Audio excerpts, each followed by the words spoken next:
नमस्कार दोस्तों, मैं भी भारत की टीम हिमाचल प्रदेश पहुंची है और जिस जगह से मैं आपसे बात कर रहा हूं ये सोलन शहर है। बहुत खूबसूरत है, लेकिन इससे भी ज़्यादा खूबसूरत है जब आप यहां से थोड़ा आगे बढ़ते हैं और उस इलाके में पहुंचते हैं जिसे ट्रांसगिरी या गिरी पार का इलाका कहा जाता है। लेकिन अफसोस की बात यह है कि ये इलाका जितना खूबसूरत है उतना ही ज़्यादा पिछड़ा हुआ भी है। इस इलाके के लोग, वहाँ पर कई समुदाय रहते हैं और पिछले 50 साल से एक मांग को लेकर वो संघर्ष कर रहे हैं। वो एसटी का दर्जा मांग रहे हैं और उस इलाके में रहने वाले सभी समुदायों को मिलाकर हाटी समुदाय कहा जाता है। सोलन में आज हम जिन लोगों से बात कर रहे हैं ये लोग उसी इलाके के हैं, लेकिन बेहतर अवसर की तलाश में शिमला, सोलन, चंडीगढ़ जैसे शहरों में बस गए। अगर 50 साल पहले हाटी समुदाय को जनजाति का दर्जा मिल गया होता तो इनकी जिंदगी में क्या फर्क आया होता, इस बात को करने के लिए सबसे पहले योगराज चौहान जी आपके पास आता हूं। नमस्कार सर। नमस्कार। ये बताइए कि जब जौनसार उत्तराखंड में जो इलाका है उस वक्त यूपी में होता था, उनको जनजाति का दर्जा मिला था। अगर आपको भी उस वक्त में जनजाति का दर्जा मिला होता तो आपकी ज़िंदगी में क्या फ़र्क होता? उसमें फ़र्क सिर्फ ये होता कि अगर सर हमारे को उसी टाइम 77 या 79 में जब कमीशन बना तो रिकमेंडेशन गया था गवर्नमेंट से, अगर हमारे को उस टाइम ये दर्जा मिल जाता तो शायद जो हमने 22 साल कॉर्पोरेट में बिताए तो हम एक सरकारी जॉब में बहुत अच्छी पोस्ट पे काम कर रहे होते, क्योंकि अभी भी जो है अपॉर्चुनिटीज़ उस इलाके में आज भी नहीं है। तो हमारे को जॉब अपॉर्चुनिटीज़ के लिए हमारे को सिरमौर से बाहर जाना पड़ रहा है। यही एक मेन कारण रहा है कि अगर एसटी पहले हो जाता तो शायद हम जो हमने प्राइवेट में जॉब किया 22 साल, वो हम शायद सरकारी जॉब में एक अच्छी पोस्ट पे काम कर रहे होते। जी, आप शिमला से आए हैं? जी जी, अपना नाम बताइए। प्रदीप सिंह था। और करते क्या हैं? मैं पीएचडी कर रहा हूँ पॉलिटिकल साइंस में। आप बताइए कि आप शिमला में हैं और वहाँ की यूनिवर्सिटी में पीएचडी कर रहे हैं, और ऐसा क्या हो जाता जो आप मिस कर रहे हैं जनजाति का दर्जा ना होने की वजह से? देखिए, यदि ये जो मांग है काफ़ी पहले हो जाती तो वहाँ से जो हम मुझ जैसे जो छात्र हैं जेएनयू, ड्यू और देश के अनेक जो प्रतिष्ठित यूनिवर्सिटी है वहाँ पर उनको एडमिशन मिलता, उनकी अच्छी स्कॉलरशिप लगती और कई हज़ारों की संख्या में उच्च क्षेत्र से लोग अच्छे अच्छे पदों पे जाते, यूपीएससी में जाते, रेलवे में जाते और गवर्नमेंट के विदेशों में भी जा सकते थे। एसटी की जो स्कॉलरशिप है उसके घोषित होने से। लेकिन फिर भी देखिए जिस प्रकार से यहाँ पे 50 साल लोग हमेशा ही यहाँ पे बहुत ही गरीबी का जीवन यापन कर रहे हैं और बहुत ही संघर्षपूर्ण ट्रांसगिरी का जो हाटी समुदाय है संघर्ष कर रहा है और अपने बच्चों को पढ़ाने के लिए लेबर के साथ सोलन, शिमला और चंडीगढ़ में रह रहा है, तब जाके यहाँ के लोग अपने बच्चों को बहुत मुश्किल से शिक्षा दे पाते हैं। जी, और आप अपना नाम बताइए। उससे पहले ये बताइए कि ये क्या है जो आप पहने हुए हैं? ये लोहिया है जी।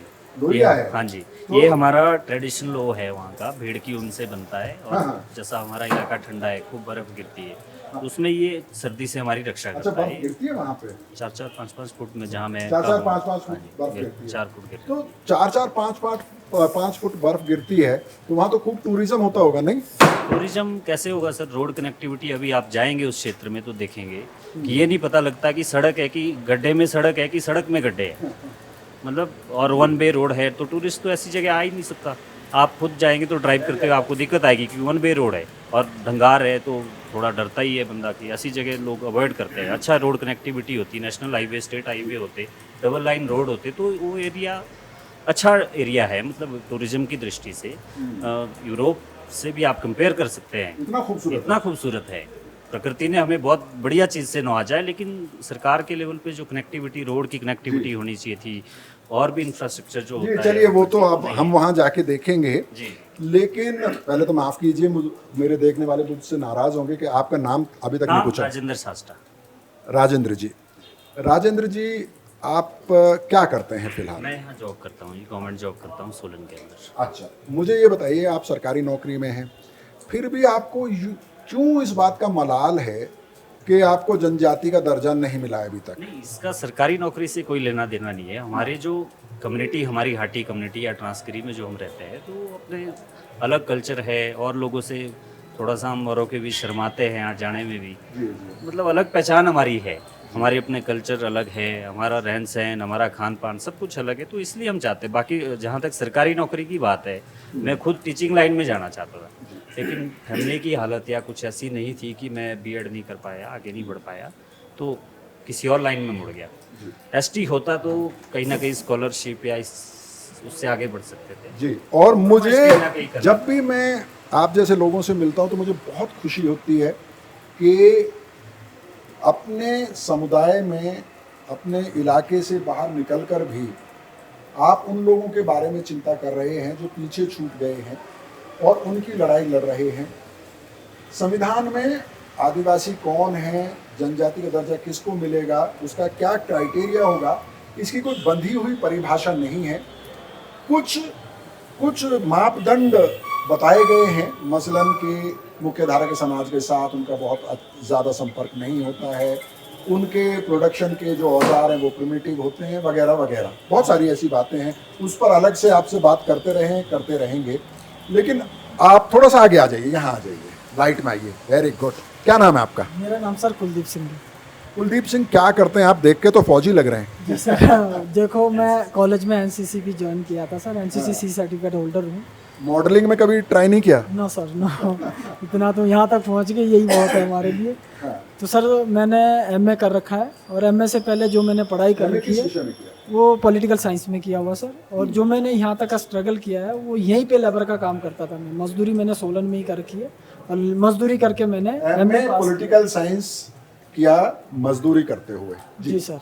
और अभी भी मैं जो कॉरपोरेट हाउस में काम कर रहा हूँ वो मैं अपने भाइयों के लिए कर रहा हूँ कि वो भी अच्छे से पढ़ाई कर सके। लेकिन डर भी लगता है क्योंकि जो अभी हमारे पास साधन नहीं है, या आगे जॉब अपॉर्चुनिटी बहुत कम है हमारे पास, तो डर भी है इस चीज़ का कि हम। अच्छा ये बताइए, आपके नेता लोग गृह मंत्री से मिले हैं, आपके मुख्यमंत्री से मिले हैं, जो एक रिसर्च की रिपोर्ट की ज़रूरत होती है जो रजिस्ट्रार जनरल ऑफ इंडिया को जाती है, वो सब काम हो चुका है।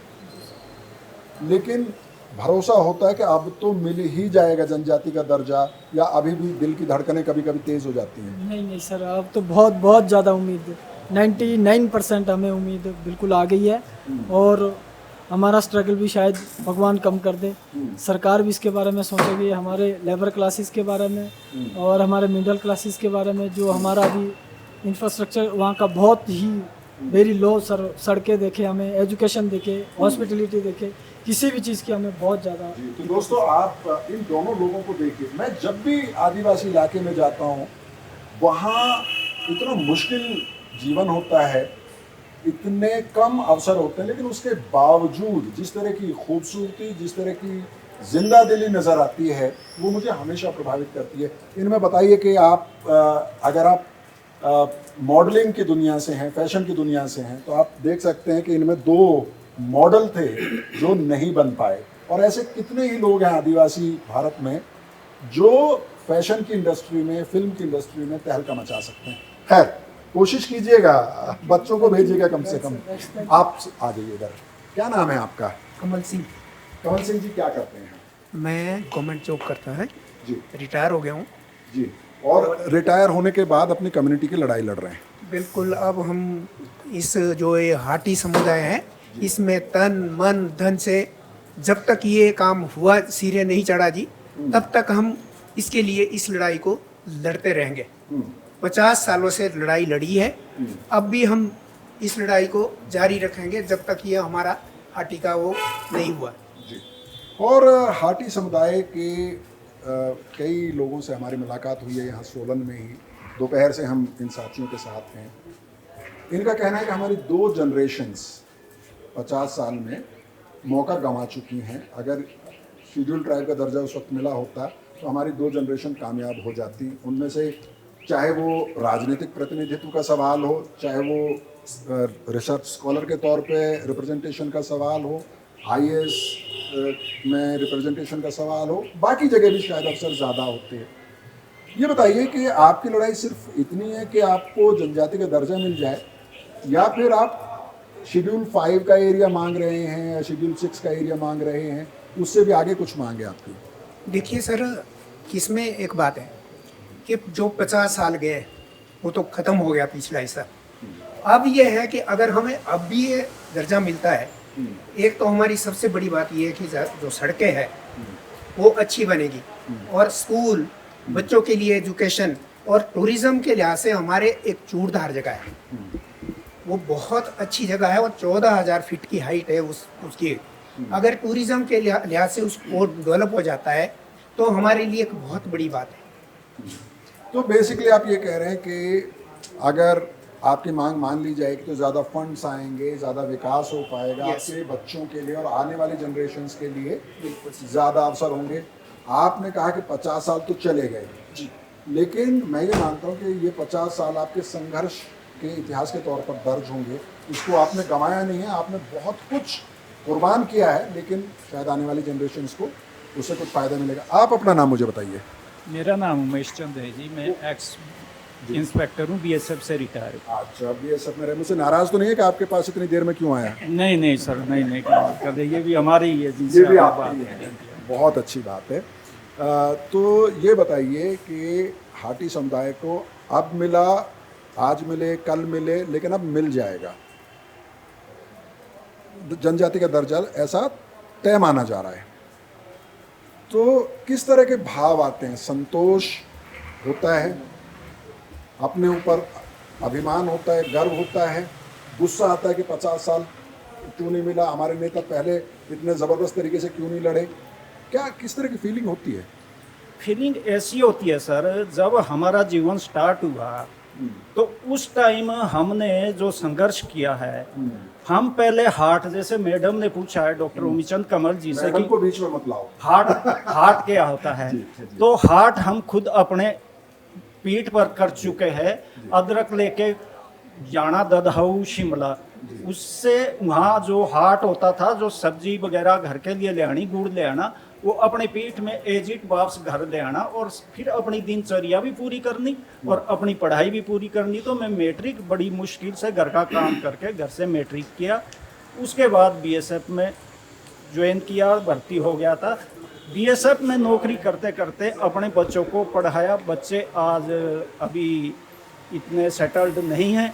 अगर मैं सोचता हूँ जैसे उस टाइम हमें ये दर्जा मिल गया होता तो हमारी पीढ़ी, तो मेरी तो अपनी पीढ़ी ख़त्म है, पर आगे आने वाली जो मेरे बच्चों की पीढ़ियाँ है, आज वो कहीं अच्छे जॉब में सूझे। अभी आप साहब आइए, आप भी आ जाइए और पहले अपने बारे में मुझे बताइए।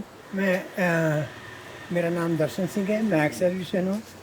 मैं आर्मी में नौकरी किया हूँ और संघर्ष इस तरह से रहा कि जब हम लोग स्कूल जाते थे, कम से कम 5 किलोमीटर हम पैदल चलते थे और हमारी कंडीशन इतनी अच्छी नहीं होती थी क्योंकि हमारे पास कोई फैसिलिटीज़ नहीं होती थी, ना हमारे को पढ़ाई के लिए इतना वो होता था जैसे आज के समय में एजुकेशन के लिए। पर मैंने जैसे भी हमारे गांव में 5 किलोमीटर जा कर के हमने पढ़ाई की, मैट्रिक की। उसके बाद में मैं 1971 में भर्ती हो गया और भर्ती होने के बाद मैंने जब अब मैरिज की, मैरिज के बाद में मैंने यही समझ करके कि बच्चे हमारे गांव में नहीं पढ़ सकते हैं, मैं अपनी फैमिली को आर्मी के अंदर ले गया। मेरे पास एक बेटा है, मेरा बेटा, उसके बाद जब मैं रिटायरमेंट हुआ हूँ 24 साल के अंदर एज ए नेशनल में रिटायरमेंट हुआ हूँ और मैं सोलन में सेटल हो गया हूँ। क्यों हुआ हूँ कि आज भी हमारे जो एरिया है वो अभी भी बैकवर्ड है, अभी भी इतने फॉरवर्ड नहीं है कि हम अपने बच्चों को उस तरह की शिक्षा दे सकते। हम तो रह गए इस शिक्षा से, हम बच्चों को भी अपनी शिक्षा उस तरह से नहीं दे सकते हैं। इसी वजह से आज हम भी जो है सोलन में सेटल हो गए, इस वजह से क्योंकि ये शहर है यहाँ पर और सारी फैसिलिटीज़ है। आगे आने वाले जो हमारे बच्चे हैं कम से कम वो तो इसका फ़ायदा उठाएं। जी, बहुत बहुत शुक्रिया आपका। और सवाल ख़त्म हो जाते हैं, लेकिन हाटी समुदाय के जो लोग हैं उनके तर्क ख़त्म नहीं होते हैं। अगले कई दिन हम लोग ट्रांसगिरी के इलाके में घूमेंगे और ये देखने की कोशिश करेंगे कि क्या सचमुच में ये समुदाय उन मानदंडों पर खरा उतरता है जिसके आधार पर किसी समुदाय को शेड्यूल्ड ट्राइब का दर्जा दिया जाता है।